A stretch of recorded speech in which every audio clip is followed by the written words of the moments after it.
A lot of people are in jobs that they don't like. Jobs that don't motivate them, jobs where they have shitty bosses that are aloof or stupid, or they're micromanagers or whatever else, right? And, that sucks, but everything is temporary. And if you don't take the opportunity to learn it while you're there, you're probably going to make those same mistakes yourself down the road. And that's not moving the ball forward at all. So get yourself into a position where you can start moving that rock. It's called traction. Let's go.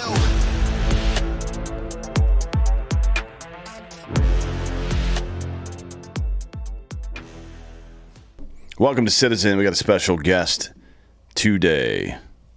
Brian Ware. Where?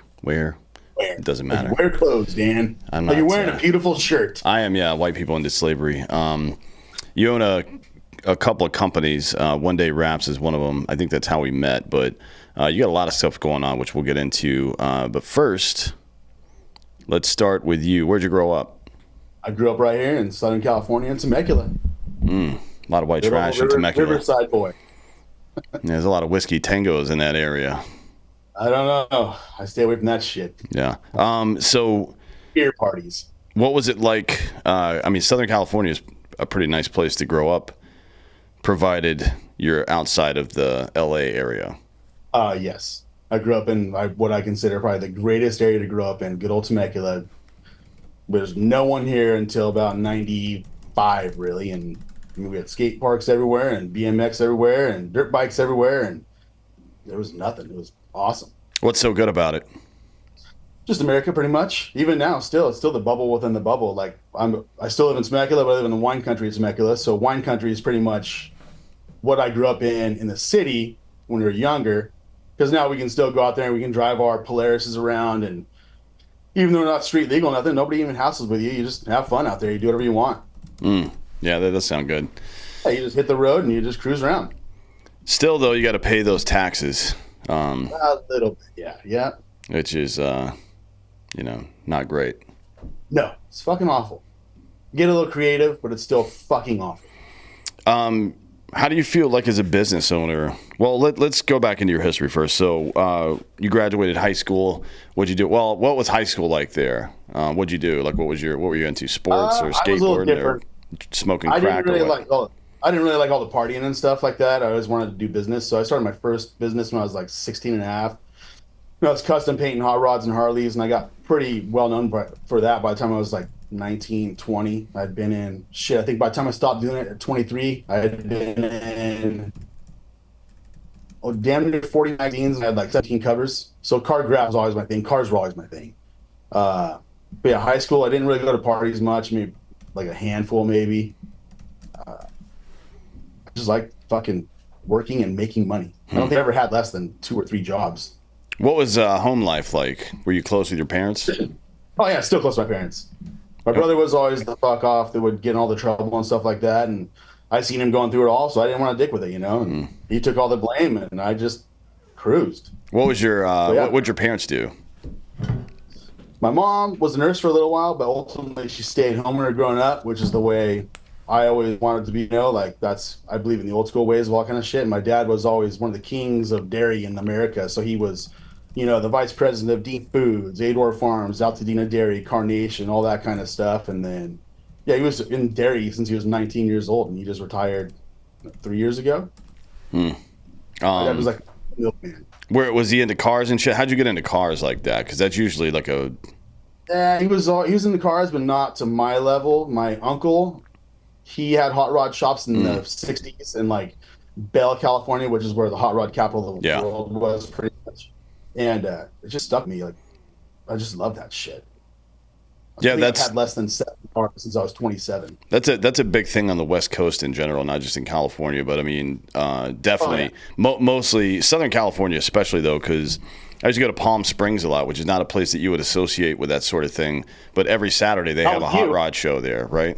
Yeah. Hot rods were. This is Southern California is known as being the founding of hot rodding. So that's where it all started here. Everything starts in Southern California, pretty much, makes its way to the East Coast eventually. But yeah, hot rodding was always my thing. I love that shit. What did your uncle do exactly? He used to actually help build cars for like the Bears Brothers and stuff. He had, the Bears Brothers built like the Batmobile and shit like that for Hmm. the shows back in like the late 50s, 60s. So he got pretty well, like chopping tops on old Mercuries and stuff. He just did all that kind of crap, like just cool shit. Yeah. So Yeah. you were doing this as a late teen, Yep. into your 20s. How long did you do that? I mean, what was the what was About the 6 years. what was the career trajectory there? I just always car graphics, but then I'd say when I was 24, one of my buddies I'd known through all the hot running stuff. So all my friends, I have friends my age till I was like 37. I just couldn't really relate to dudes my age because they didn't want to hustle. Mm, And so all my friends were 20, 30 years older than me that I hung out with in my 20s. And I just listened to them, took advice. The one guy, Willie Arnold, he owned Eagle One Waxes and he sold to Valvoline ultimately. And I mean, he would give me advice all the time. Another buddy of mine was a big contractor and he asked me one day, he's like, hey, can you make me some business cards? Man, I fucking make some business cards. I'm pretty damn good on a computer. So I did that stuff for him. And then he told his friends, and that like that first month I did that stuff, just from his word of mouth, I remember doing $18,000 in business card designs, mm, like which was fucking crazy at 23 years old. And then, so then a buddy of mine through the hot rodding stuff sublet me a little part of his building, and I started doing that shit out of his office. And then some kid across the street had a vinyl cutter, and he would make stickers for me, and I would do his designs for him. And about a year after that, I bought this fucking building I'm in at 25 years old. I bought a building, 6,000 square feet right here in Marietta, which is right next to Temecula. And then during that first year, this dude moved in just right behind my garage bay door in the same alleyway, and his name was Larry Brooks. And he was at the time considered the most powerful man in Supercross. He was Chad Reed's manager, or he was Jamie McGrath's manager, and then he was Chad Reed's manager, then he was James Stewart's manager. So he was the baddest motherfucker around. And throughout that year, we got to know each other pretty well. And he's like, "Hey man, you want semi?" And I'm like, "I've never wrapped shit, but like, what's it pay?" He's like, "I think we pay north of $30,000, man. I'm gonna wrap your shit." So he helped me get the first printer. I hired some installers, and I just sat there, watched them, and then it was just on from there. I just fucking kept on humping. Once you get that, it's so much easier to wrap a car than it is to take the time to paint a car. mm. And you Yeah, I start mean, figuring out, you gotta do it. I grew up working in my dad's auto body shop, and Oh yeah, painting is the worst. To be honest, well, actually, that's not true. Painting is easy. Prepping is the worst, and that's the bitch work that I yeah, had to do. It yeah, takes fucking forever. I mean, it takes forever. It's yeah. like the amount of labor to do that. I mean, if people don't know how cars get painted in the factory, it's like now it's all robots that are basically dipping them in Oh yeah, paint, right? It's yeah, there's no labor at all. But even before having all the parts off, painting it, then assembling it is quite a bit quicker than having to take everything off and all this shit. I mean, all the moldings and glass and all the stuff you have to deal with is a pain in the ass. yeah. Wrapping has kind of changed the game, to be honest, and it's quite a bit. Oh, yeah. Like price wise, I guess it's probably commensurate. I mean, you can go to I don't remember what that company was, that shitty company that Real did. shy, Mako. Yeah, I don't. Well, there was a company that did car painting specifically, and they advertised it as like a low cost paint job for your car, but Guys, Mako. they didn't use clear coat or any of this stuff, and who knows what quality the paint was even. You can, if you just drive around in traffic, you can tell which ones are painted by that company. It's nonsense, right? Yeah. Like a real paint job on a car is, and this was back in the day when I was doing it in the '90s. Is like $3,000 to $5,000, right? Which you can now, even in today's market, is too high. Like you could get a wrap for fucking $2,000, 2,500 if it's a standard. If you don't have some kind of custom job or something, if it's just like a matte black, something that everybody keeps in stock, it's super Yeah, cheap yeah, to do that. yeah, yeah. It's a lot more feasible. We stick with more of the commercial stuff. We will do the color change stuff from time to time, but I like doing the commercial stuff. It's a little more creative, and you get, the one guy will have 50 vans, and you just hit repeat. Mm. That's what we're known for, is doing that kind of stuff. And then I still get to design stuff and make cool shit. Yeah, that's probably the fun part, is the design.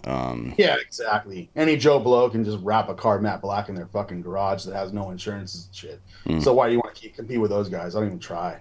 Yeah. So what's that? Let's go back to hot rod stuff for a minute, because there's a lot of this is one of the things that I want people, not hot rodding specifically, but one of the things I want people to focus on, because there is this shift right now from, well, maybe everybody doesn't need to go to a 4-year university and spend $100,000.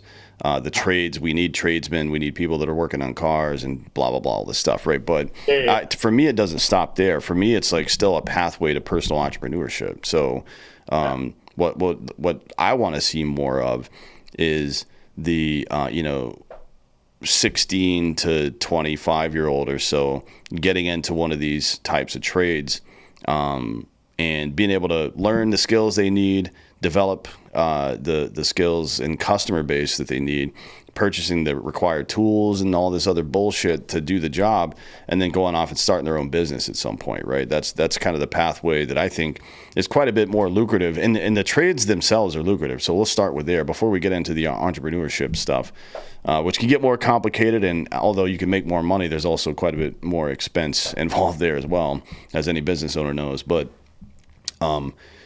we know it's kind of institutional knowledge now that people in electric or plumbing or welding or whatever can make a pretty good living without just having gone to trade school, or even not even having gone to trade school, just having experience in the industry. What's it like for car stuff? Like, I know car repair, maintenance and repair are probably on the lower end, but custom stuff is quite a bit more lucrative, even if you don't own the company, is what I mean.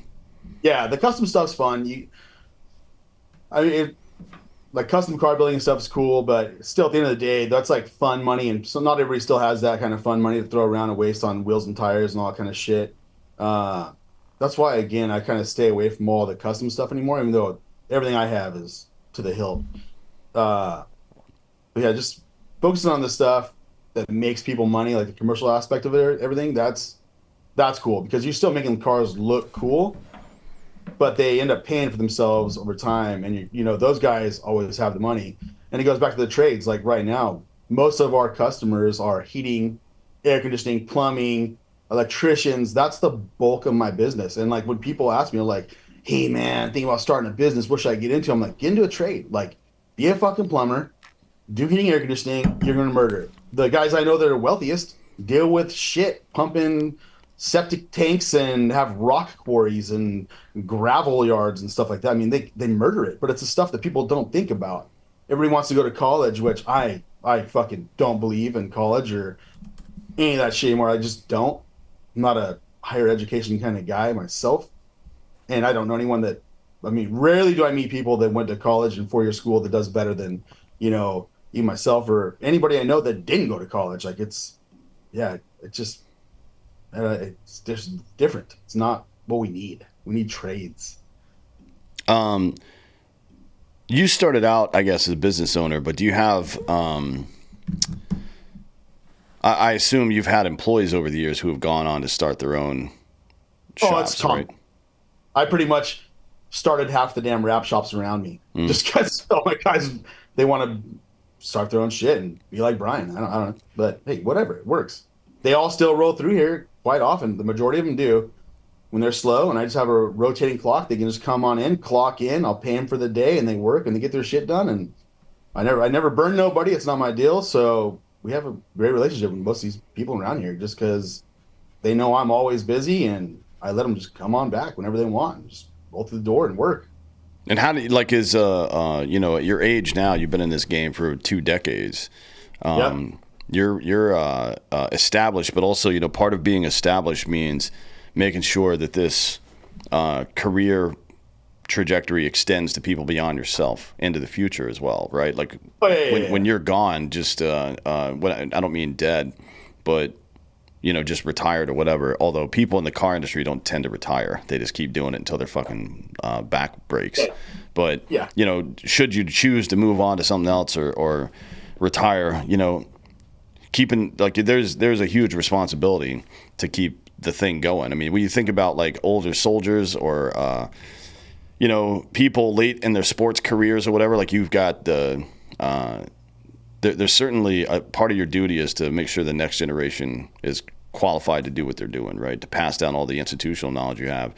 And I think we need to start folding this in. I mean, I think about it even in terms of primary education, like K through 12 education, but certainly in the the business world, and especially in the blue collar business world, where people can become entrepreneurs just because of what it does. You know, if like you really believe in these ideas of like individual liberty and shit like that, right? And all the things that come with that. A big part of that is giving people the tools to emancipate themselves from the government tit.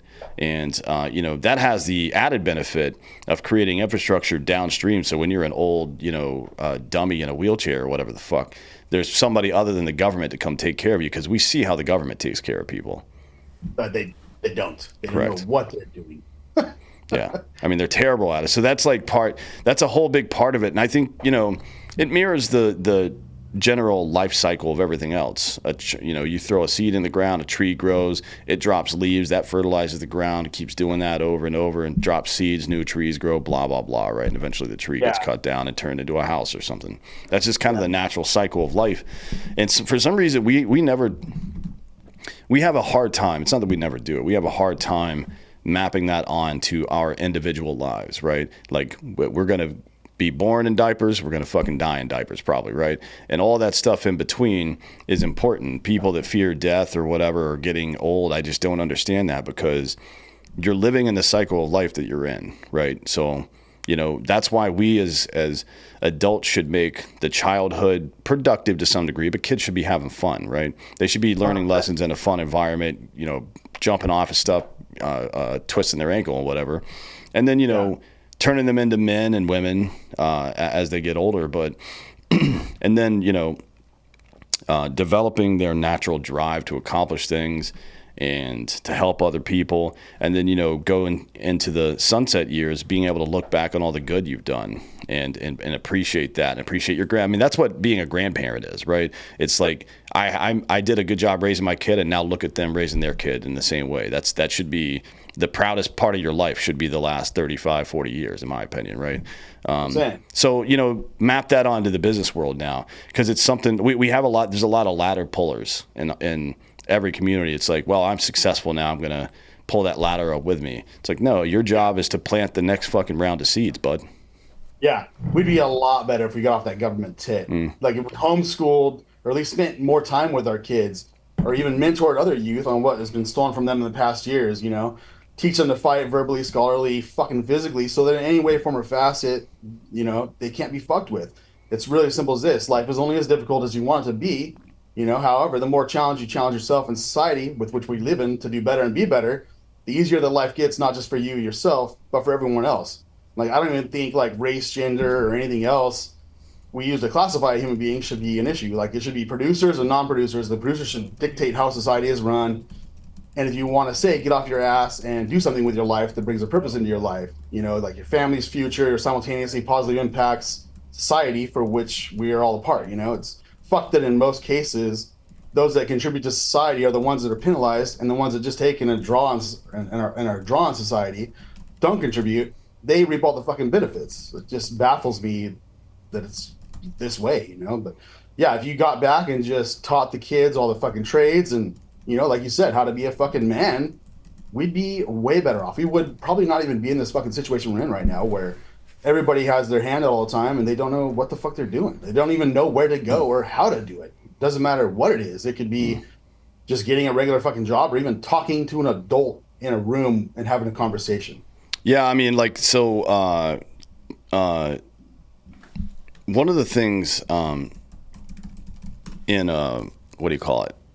Troop leading procedures in the military, you receive your op order or your warning order, and then the second step is to start necessary movement, right? So if, like, imagine the warning order is, we got to do this general thing in this general area. I'm like, all right, pack your shit, we got to go to that area. And you get more information as you go along. I try to, when I'm talking to younger people who are starting careers or transitioning careers or anything like that, or even if it's just part of their personal life, like, the first thing you should do is collect the information. The second thing you should do is get off your ass and start moving, right?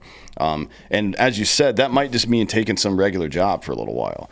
No matter what situation you're in, you can learn things. You can either learn the right way or the wrong way to do things, right? So if you're in a shitty situation, and this is technically called positive reframing, which is more of a mindset thing, but I think there are practical applications for it as well, and this is one of them. Your main gripe in life is that you got a shitty boss. or that your job site is inefficient or whatever, right? It's a gripe. Like and it's a legitimate one as well. But your attitude should be, well, I'm going to learn how not to do this now in a way so that I can, if I see myself doing it or somebody else doing it in the future when I'm actually in a position of leadership, I know that it's wrong immediately, right? And I can course correct that right out of the gate. That's a really important thing, I think, that we kind of overlook, because I would say not most, a lot of people are in jobs that they don't like. Jobs that don't motivate them, jobs where they have shitty bosses that are aloof or stupid, or they're micromanagers or whatever else, right? And, that sucks, but everything is temporary. And if you don't take the opportunity to learn it while you're there, you're probably going to make those same mistakes yourself down the road. And that's not moving the ball forward at all. So get yourself into a position where you can start moving that rock. It's called traction. It's a big ass rock, and you got to start pushing it. It's going to take you a little time to get it moving. Once it gets moving, your problem is keeping it moving, and the fact that it's heavy and changing directions can be difficult, right? So these are things you got to take into account. And, when we're like, at this stage, you're a long-time business owner with, employees that come in and out, or people that try to start new businesses. And this is another thing that I've learned throughout my professional career, and something that I've tried to do more of myself, is when I see somebody that has a particular talent, it's like, hey, you're really good at this thing. You're capable at all this other stuff, but you're really good at this thing. This is a business. You can go start yourself a fucking business right here, right? Like, there's all these gaps in the marketplace between the end user, where the product actually lands, and the beginning of creation of that product and all the component parts that go into it, whatever it happens to be. That's what a business is. It's finding a gap in the marketplace, finding a question, and developing a solution for it. That's what a business is. A solution that's valuable to other people. Like, being a producer or shipper or whatever, wholesale shipper of the wrapping material, or a company that installs or repairs the plotter printers that print them out, or any of this other shit, right? There's so many different, and this is just an example in your world, but there's a million things that go into a fucking, I can't, was it Milton Friedman that did that thing about the pencil? Like, the rubber comes from the Amazon, the brass comes from Europe, the wood comes from here in America, and the graphite comes from somewhere else. And it took all these people just to make this one little thing. That's how life works. That's how every single business works. That's how every business works. And, we've got to teach people to look at things like that from a creative, inside-out approach now, because otherwise what happens is very large conglomerates are the only ones that can service those accounts. They're the only ones that can make that printer, probably. You're not gonna be able to go start a printing making company. But you can start a company that services them. You can start a company that wholesales the materials that are necessary and all this other stuff. And the more regular people who are starting those businesses and keeping it tight, especially when they're regional or local, the better off we all are, right? Because you're not paying, like, shipping costs go down, first of all. That's the first thing that happens. But second, you get better customer service from somebody who actually gives a shit, because their life is on the line. They have to give you good customer service, because that's their business. They're not a board member on some fucking publicly traded company. And I think this is why I like to have small business owners on this show in the first place, because they know this more than anybody else. People that have been in, like, publicly traded companies for a while now, their idea of developing talent is mergers and acquisitions, buying new companies and selling off parts and all this other stuff. And that's just not something that I'm interested in. Yeah, you've had to have built something to understand how to fucking fix something. And even a buddy of mine, he had the world's largest online surf shop, and he exited about 8 years ago out of Australia. Yeah, I think it was hundreds and hundreds of millions of dollars. But he just told me one day, he's like, you don't have to stress so much about, like, reinventing the wheel. Just fucking do it better. Find something that's already out there and just make it better. And that was the simplest piece of advice I'd heard ever, pretty much. And I mean, I still think about this shit all the time. It's like, don't overthink it. Just find something and make it a little bit better. Yeah. Simple. Yeah, it is. And that's it goes back to something you said a minute ago about just, finding that first job, or maybe getting that job in the right spot, because you may not end up owning a company in the car industry or in the construction or plumbing or electrical industry, but being able to create something teaches you that process. It's like learning the Socratic method. You know what I mean? Like you learn how to problem solve. Like here's a problem. Now I know that I have to clearly identify the root cause of the problem, right? Actually identify it and not just throw Band-Aids on it. And then I have to go find solutions, and it might be vendors, it might be myself, it might be hiring a new direct employee or whatever to solve that problem. You don't learn that shit being a middle manager at a big conglomerate company. And I'm not saying you shouldn't take that job as a middle manager. If that's the career path that you want to be on, fucking do whatever you want. This is America. Yeah. But if you're trying to get into being a creator in a real way, you've got to go get involved in a place that creates things. Yep, 100%.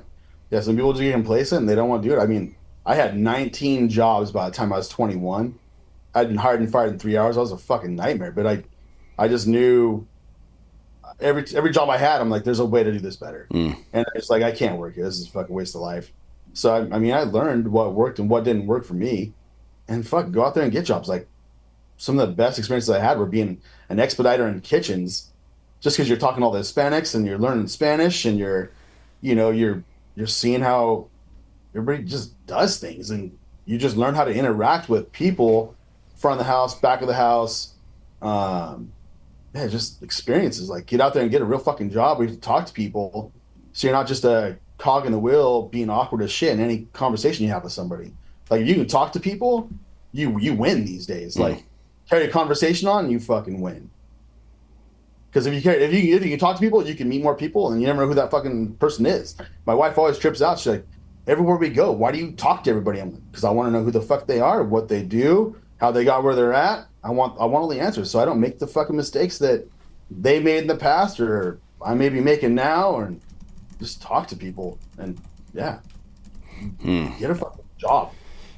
Yeah. Well, I mean, that part, the communications part is gonna, whether you're in sales or inside or outside, or whether you're just managing employees.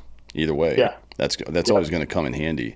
What would you say, as a small business owner, the most challenging thing you faced over the years? What has it been?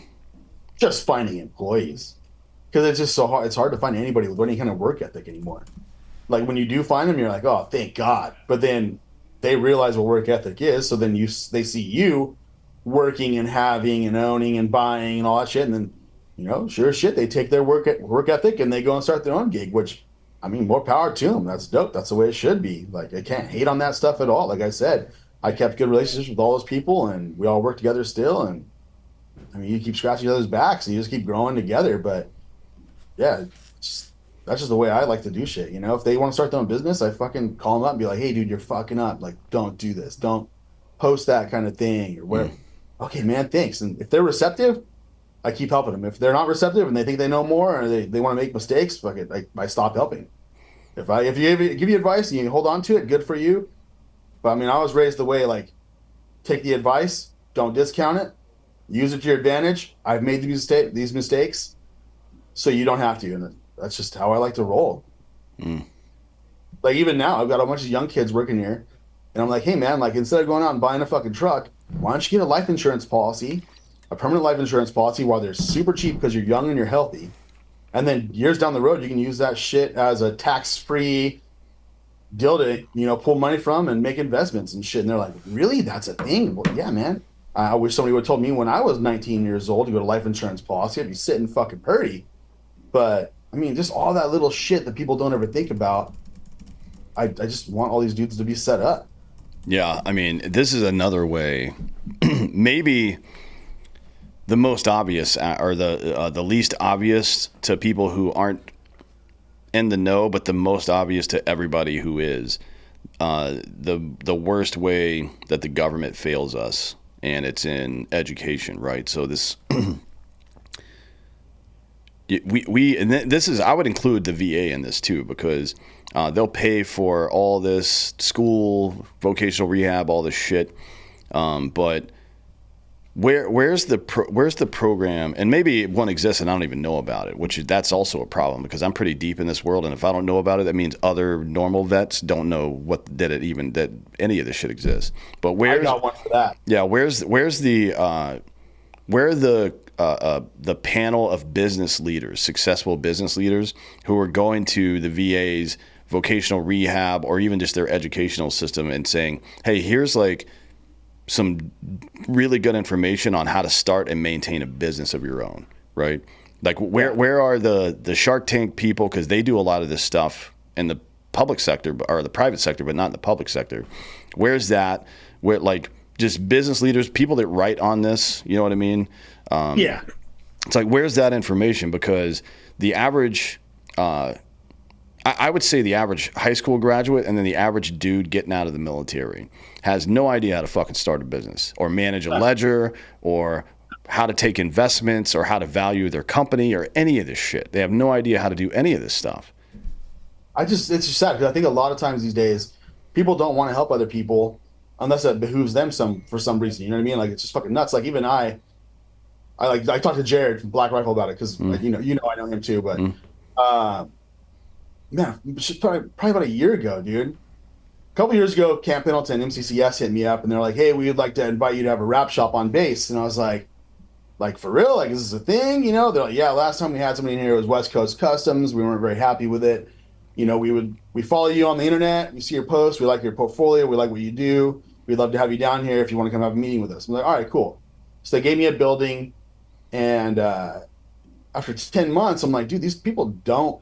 I mean, after being there for 10 months, you get pretty discouraged on how they treat all the veterans and military dudes still active duty and all that shit. And you're like, man, they just tell you, like, oh, if they can't afford it, like, just give them financing. I'm like, there's no way I can offer these dudes financing if they can't afford something. Like, I'm not going to put them in fucking debt over a car wrap that's going to sit in a lot getting destroyed while they're on deployment. Like, it's just not a thing. I consciously, I could not do that shit.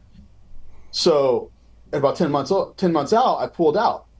And then I had a thought one day about the Skill Bridge program, which, if people out there don't know, the Skill Bridge program is the military, your last 6 months in, will pay your wages while you're still in the military to learn a trade somewhere.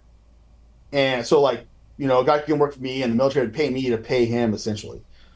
So I hit him up and I said, hey, I've got this idea. I had talked to Jared already, and I said, what if we take this program and, you know, hit up Skill Bridge, get these dudes in here, train them up. Because, I mean, the majority of these guys, they love their fucking cars, you know? And, you know, we'll get them trained up at the end of 6 months. If we think they can run a shop, we would gift them a one-day wraps anywhere in the country. And I would fully offer the support, all that kind of stuff. And even Jared's like, yeah, dude, we could help somehow, you know, back them and help push it and really get these vets something that they could utilize that'll make money. And like I told MCCS, I was like, hey, you know, this is a highly profitable business, dude. It's fun. Like, it's a different challenge every day because every vehicle is different or every customer may be different. You know, it's a fun business to be in and it's profitable. And like, oh yeah, well, I think that's DOD. Let me put you in touch with them. And then they put me in touch with somebody else and then somebody else. And no one ever wanted to hear me out. I'm like, then at the end of the day, I'm like, this is a fucking joke. Like, do you guys not want to help? Like, I'm telling you, I have a solution to at least get some of these dudes into a career when they get out that would be fun for them and, you know, a healthy outlet. And they just non-response. I'm like, this is fucking crazy. Like, yeah. Nobody wants to help unless it benefits them. Like, even when we had the shop on base, they're like, you know, they'll take a percentage of whatever the sales were, the building was free, whatever. But I mean, in 10 months, we wrapped 2 cars in 10 months because they didn't want to help. They just wanted me to offer more ways for these guys to purchase it through financing. And I was like, I can't do that. So, yeah, it's like in any business, the majority of people don't want to help others be successful because they think they're going to create competition. But at the end of the day, you're not. You're making better people and a better society. If everybody's successful, then everybody's spending money in your fucking area, and you're going to do way better. But people don't see it that way. It's just fucking crazy. Yeah. Yeah, and it's, you know, that's just one of the what do you call it? abundance mindset that you have, right? Yeah. Because this is very few industries in life are zero sum, especially with the size and scope of our population now. It's just not true that you can't find an audience somewhere. You know what I mean? No. That'll be amenable to your branding or your particular style of making that product. It's just kind of a silly way to go through life, in my opinion, where you think, you know, if somebody else succeeds, then that's a failure for me. That's a fucked up way to think about life, especially Yeah. once you get into a leadership position. That's even more toxic. I mean, if you do it at the bottom, then you become a nihilist, frankly, and that sucks for you. But and it makes you less productive too, which I guess does harm society in some way. But if you get to middle or upper success levels, and you feel like if other people's success is somehow a threat to you, now you're like using your power in a way that keeps other people down, whether you realize you're doing it or not, and that's not ever appropriate, in my opinion. No. You always want to help people, man. Like, if you help people out, you're gonna be way better off because you'll be happier than they because you know you've done something to better somebody else's life in addition to your own. And I mean, at the end of the day, that's what it's all about. Like, fuck, why should anybody suffer through this motherfucker if you have the answers to help people through it? Like, it's just ridiculous. Like, it's not how I was raised, not how I was taught, and so I don't teach anybody that shit. Like, Mm. I tell everyone how to do it, whether an employee or a friend or just some kid that walks through the fucking door that'll just listen. Like, listen to me and I'll help you get through this thing a lot easier. Yeah, it's like, especially if you're in a direct to consumer business, because this is like there's an easy thought experiment for this, even in your particular position. People that wrap cars in Southern California, if there's 4 or 5 dipshits out there doing a shitty job, overcharging people, fucking people over, then the industry at large gets a reputation for sucking.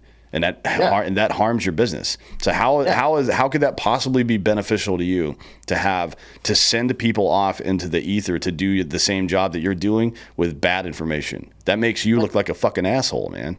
Yeah, because everybody says they work for me, and I'm sure that's a common thing. Like, everybody goes out in the business, they start their own thing, and they say, "Oh yeah, I used to work here," and trying to get some clout. But if you did for the one day or 1 week and you do a shitty fucking job, it harms everybody. Instead, stick around, learn some shit, and you'll be much better off. Like, I mean, that's anything. Stick around as long as you can, learn all the information. Once you have all the information from that one job, go get another job, learn more information. So eventually you have all the data you need stored in your fucking noodle to do a better job than everyone did it before you. And you just keep on trucking that way. Yeah. It's a good way to go through it, in my opinion, at least. What would you say? I guess even though you want to be competitive in the market, obviously, but you want to be competitive by constantly improving yourself. That's always been my position. So how do you distinguish yourself, even though you've been, I guess, a leader, especially in the local industry for a while now? How do you distinguish your business from everybody else's? Is it just like the customers that you serve or the quality or anything like that? Because you said you lean more away from custom and into, people that are going to get the same rap on 30 or 40 different trucks, right?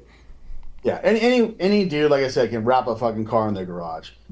And to me, like, Lamborghinis and all kind of stuff, they just don't impress me. Like, fuck, I've had the supercar. It's stupid. It's fucking dumb. You feel like an idiot when you have one. And but that's just stuff. That's not impressive. Like, anybody can take a photo of a fucking Lamborghini that's a matte black or a matte white or whatever. But to actually make something for someone that's going to help them better their life through their business by putting eyes on something that traditionally would be overlooked because it's a fucking van. That is, to me, the most rewarding, because I can take a plain white van and have it generate stupid income for somebody. So to me, that's the coolest. And like, I see stuff driving all the time, and I'm like, get that shit done in Tijuana. I can't read anything. It doesn't make any sense. It's just a piss ass ugly. From 200 feet, you should be able to read that thing. So, I mean, everybody tells me all the time, like, "Oh, I can tell you did that one. I can tell you did that one." I'm like, "Yeah, I did that one because you can read it and it's cool looking." So that's kind of where I stand out a little bit different. Where I always had, I think where really helped me was being in the custom car game since I was a child. Like, I always loved custom cars, so I'd always take into consideration body lines and if you did this here, how would it look around the backside? And a lot of guys get these computer templates, they're all 2D, and you start throwing shit on there thinking you're designing a business card, but you're not designing a business card. You're designing a graphic that's going to go on a three-dimensional vehicle with radius, concave curves, and all this shit. And if you just use the business card model of it, when you put that thing on the car, you'd be like, this looks like dog shit.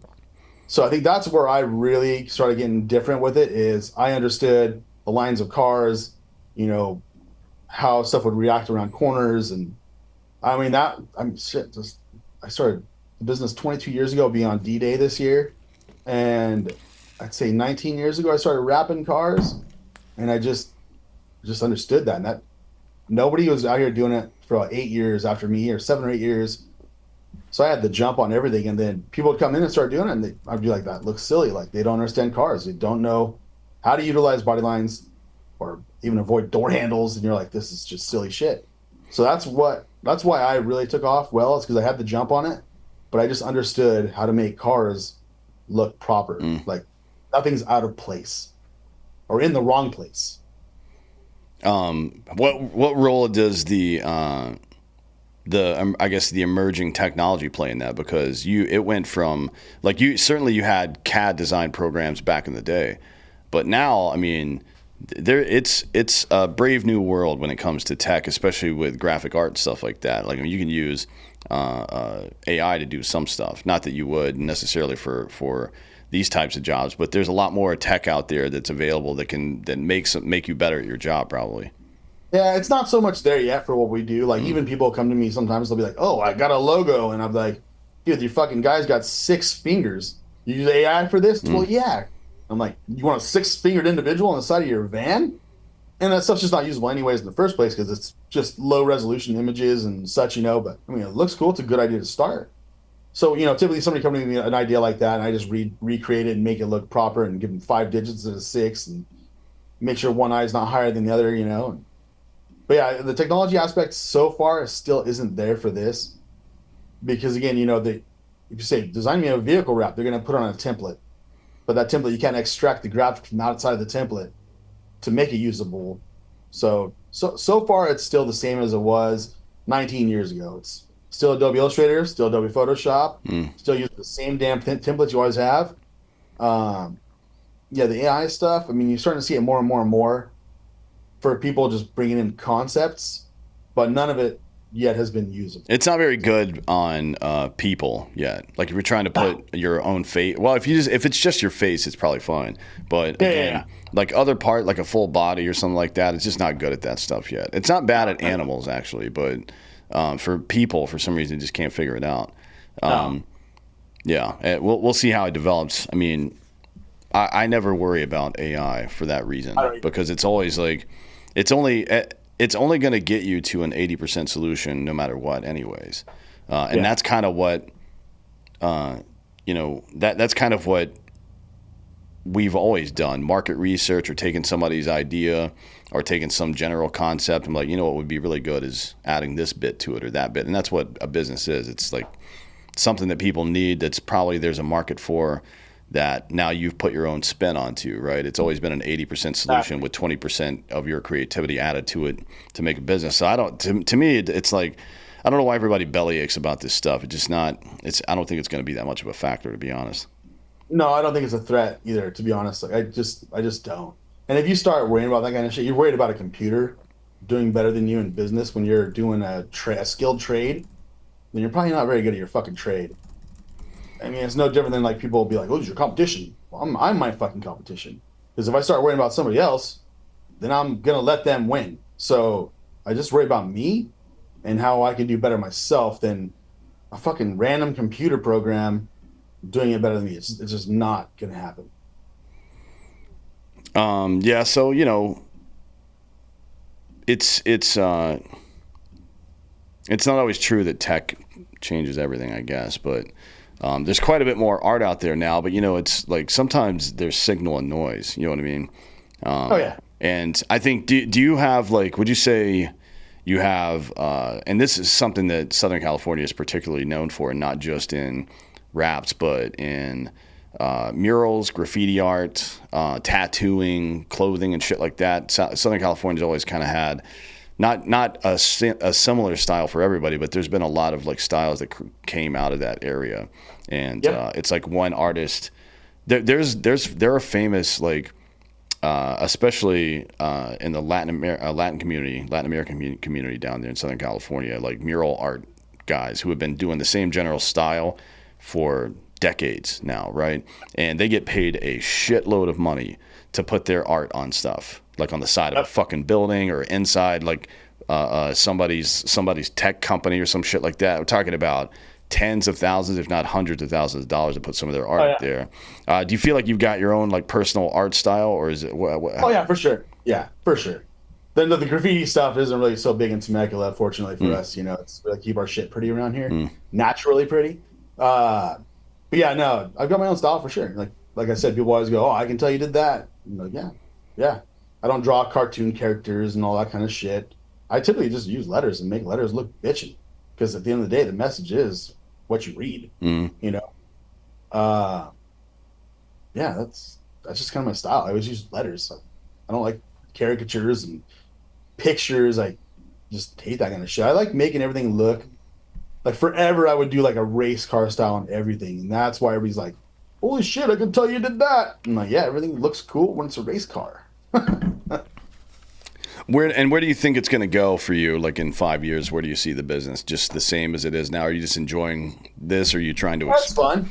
I mean, I'll probably end up getting into more like e-commerce thing where I can just have some printers running all the time and printing stuff out and shipping it. I want to get into politics. I'm having a lot of fun with that stuff right now. Helping our local sheriff run for governor. I think I'm running for office in like 3 years from now. So get my feet wet with like county supervisor. But yeah, just have businesses running itself pretty much. Go more of the e-commerce platform style. Where you're printing patterns and colors and just stuff that other guys don't have. The majority of wrap shops don't have printers, so they don't have that capability. So like even now I created a website and I've got, you know, like 500 of my own camo patterns, which I've been selling the piss out of. A bunch of other abstract patterns you can just go on there, buy. You can buy a foot, you can buy 75 feet, you can buy whatever you want. You can buy gloss or matte, whatever pattern, sheen, anything. So that's kind of where I want to take it in the, you know, next couple years, 2-3 years, just so I can kind of break away. I mean, I've been behind a computer for the majority of my fucking life. You know, I'll be 46 in June. It'd be nice to get outside and, you know, tan this white skin up a little bit, you know? Yeah, I mean, you're in the right spot for it. Yeah, exactly. It was 99 yesterday. Yeah, I mean, the farther east you get down there, it's like people forget that there's this fucking desert in California, a big one. Oh, yeah. We're the valley. But for some reason, man, yesterday was fucking hot. It was 99, and today I think it's going to be 94. Well, the air just sits there in the valley. It's almost like you guys don't have it quite as bad as Salt Lake because they're up, the elevation's higher, and so they get inversion. So it's pretty rough there. The air quality is really shitty. Your guys' air quality is fine. It just gets heavy. Like Temecula is known for having good air quality. Yeah, so it is good air quality, yeah.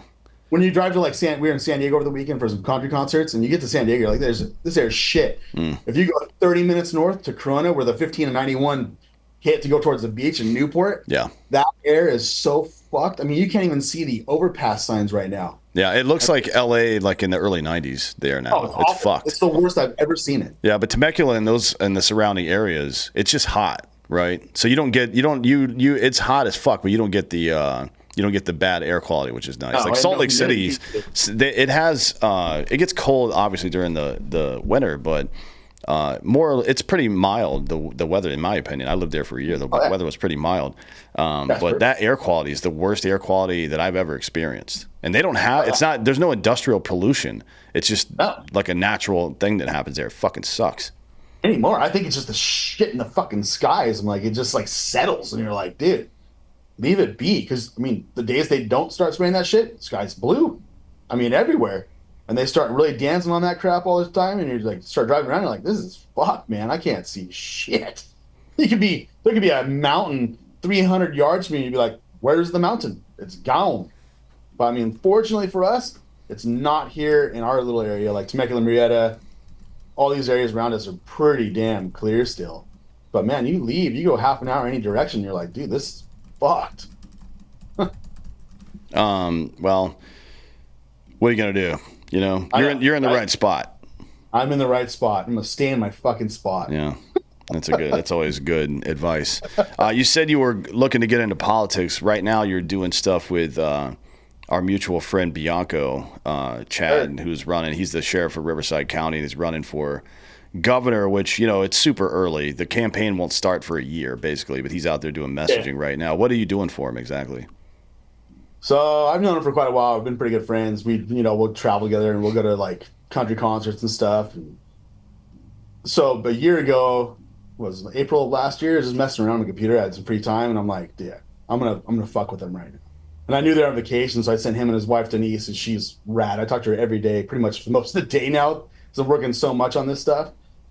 But I sent her I sent him and her yard sign designs that said Bianco for California governor. Only the sheriff can save us now. And he's like, what is this? I'm like, I'm just saying, man, if we go down this road, I got everything figured out. And I think it looks pretty fucking good. I think we got a chance. He's like, Brian, this is even a conversation we're having right now. I'm like, I'm just saying, if you decide to go about it, I think we can make it happen. So we took him to Arizona to Havasu with us in August. His assistant sheriff, the number 3 guy in the county, is another real good friend of ours too. And they have a house in Lake Havasu, Arizona. We have one out there too. And so we go to the river with them from time to time. And we decided to take him out there on our boat. And he hadn't been in 15 years. So he gets on the boat and I'm hanging a flag. And then I go, hey, help me hang this other flag. And I had a handful of Bianco for California governor flags made just for fun, dude. And he had me hanging on. Had him hanging on the boat. And he's like, dude, all right, let's do it, whatever. We're driving around, man, and like the San Bernardino sheriff's on the water in Havasu. Like it's part of it's California side, so you got California sheriffs in the water going, is Bianco on the boat? Oh my god, dude! And people, I mean, it's like full celebrity.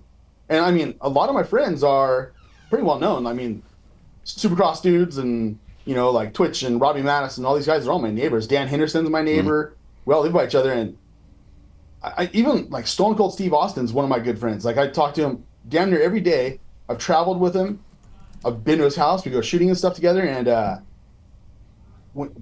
even him, like when you're with Chad, he gets more people come up going, "Oh my god, dude! Like, thank you so much. Can I please get a picture with you? Oh, like we love what you're doing. Like, we really appreciate it." And everybody else kind of gets left alone. Like it's no matter how big they may be, dude. He has like the Trump power almost. Like he comes out and around people. They flock to him, man. They just want to tell him. Well, he was one of the only dudes of note that was in any kind of elected position of power who stood up to all the COVID bullshit. Oh, yeah. And we were talking about him, as early as mid 2020 because he put out a statement not too long after all this shit kicked off. It's like with the shutting down people's businesses and churches and shit like that. He goes, my department is not doing that. You guys can get fucked. And that was a big thing for people. And we talked about it on the show quite a bit back in the day because sheriffs are in a lot of ways the last line of defense against some of this stuff because they are an elected person in their community and they can decide. They're not beholden to city councils or any of that bullshit. Like there are county commissioners that they have to work with and stuff like that, but nobody can order him to do anything.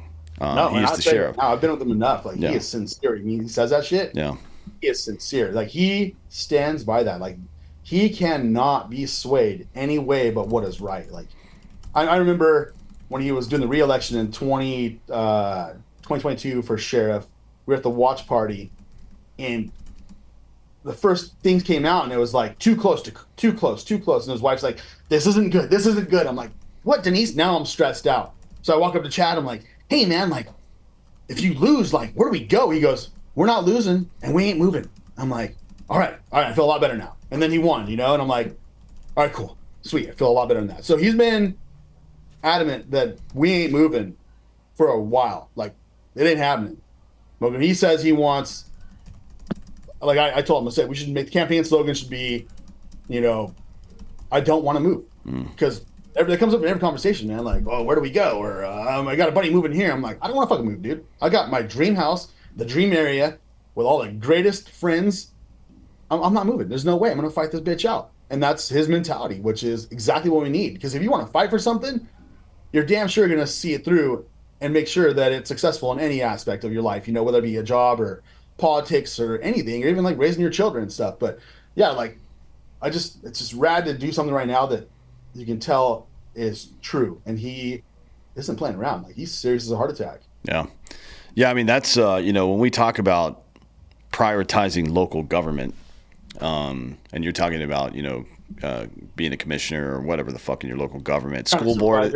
Yeah. School board's big, but sheriff, like if you're in law enforcement, or we're in the military and, you want to get involved in your local politics at some point, I would highly, and I recommend this anyways, but see if you can't work your way out of a city police job and find your way into a sheriff's department, stay there for a while. It is if you want to talk about decentralization in government from the law enforcement perspective, it is the sheriff's department. That's the only game in town, right? 100%. And that's why I like Chad. That's why I like what he's doing, because he knew this from an early age. I've talked to him about it quite a bit, actually, just realizing that he had the skills and the desire to be a leader in the community, and saying, well, this is where I need to be to do it. He's been in Riverside Sheriff's Department for like 34 fucking years or something like that. Oh, yeah. Now, and that's what we got to do to take this thing back. Like, you can certainly stay in your general area and protect your people however you see fit. But if you want to expand your capabilities to protect people, becoming an elected sheriff, if you're in law enforcement is what I mean, becoming an elected sheriff is pretty much the best way to do that. Yeah, as long as you got some huevos and you got some morals you can stand on, and you won't, kowtow around and bend the knee, dude. Like, he's the fucking man. Like, he'll stand up for everything. But everything that's right, he stands up for it. He cannot be swayed. Like, my favorite thing I asked him a couple weeks ago was like, hey man, so like, when's the Second Amendment question get brought up? He goes, I'd imagine pretty soon. I'm like, just make it like Arizona. He goes, I'll make it better than Arizona. I'm like, thank you very much. Well, now he's talking about getting rid of the income tax in California, which that would be quite the change from California's current 13%, I think, income tax, plus all the other tax you got to pay there. It's wild as hell. We had dinner last week, Tuesday. Me, Chad, another buddy of mine, Dan Erickson. If you remember, during COVID, he was one of the two doctors that came out early on, had a 47-minute symposium on every freaking news channel in the world, pretty much. And it went crazy viral about how it was nothing to worry about. It's no different than the flu at the end of the day. Like, go about living your lives. Don't wear masks. All the what was the drug that started with an R? Remdesivir. He's like, that'll just kill you, dude. Like, that shit will kill you. Don't take that shit. And I mean, he was on every news network known to man. And so we had dinner last week, and I mean, he was one of the only ones taking a stand too at the same time as Chad. And he did. He told Chad, hey man, like, I think we can get rid of income tax in California. Chad's like, yeah, well, I mean, we'll look into it, So I know we have a lot of guys working on it right now, and otherwise he wouldn't have came out and said it yesterday. So if we get rid of that, it'd be pretty sweet, man. And then, like you and I were talking yesterday, dude, you have a comeback tour. Like, I've got a bunch of buddies moved out. One of them, one of my really good friends is Coffee Anderson. He's a country singer. Mr. Red, White, and Blue and everything. And I mean, like, we built a little guest house for him on our property. When he comes out, he stays with us. And I want to have him make a video that says, Bianca, like I said, Bianca for California governor, because I don't want to move. I'm going to have Coffee make one that says, Bianca for California governor, because I want to move back. And he does. The majority of people I know that moved away are miserable because they can't acclimate to the weather and this lifestyle changes in all these places. Like, they just can't get used to it. Florida and Tennessee, and I got to get in the tornado shelter today, and I'm like, fuck that. Yeah, and then that's something that we've been talking about as well at some point, and we talked about it when Chad was on Drinker Bros. Actually, like all the people that have left California that didn't want to. You know what I mean? That's a pretty big political statement, to be honest. Massive, and where else could you pull that off of? If you're in Kentucky and you're running for the governor of Kentucky, very unlikely you're going to raise money outside the state for your governor bid within Kentucky. But California, I know another friend of mine, they're selling merchandise and stuff like that, and they're like, dude, we've been shipping to 13 different states because, you can raise money outside state. It's just not common for that to happen. But damn, dude, you get people coming back to California, you save California, it's on. Like you could literally have the second gold rush in California if you get rid of the income tax and fix the taxes and get rid of all the problems we have here. The amount of people that flood back would be insane. The amount of money would come back would be insane. Like you make a government, you make a all that shit that actually helps people instead of just fucking buries them every day. The amount of money would come back would be astronomical. It'd be the second gold rush for sure. Well, let's hope for the best. We got to get out of here. I got to go do some other shows, but tell everybody where they can find your company. I am onedaywraps.com. If you want internet, Instagram, I'm pretty out on there a lot. It's the number one daywraps.com. So spell out dot, and that's it. But that's where I'm at, man. Next time I'll come out to Texas and we'll do Drinking Bros. Oh yeah. Thanks for doing the show today. I appreciate the time. Hey, thanks, man. Appreciate you. Yeah, we'll see you soon. And thank you all for listening. This has been Citizen.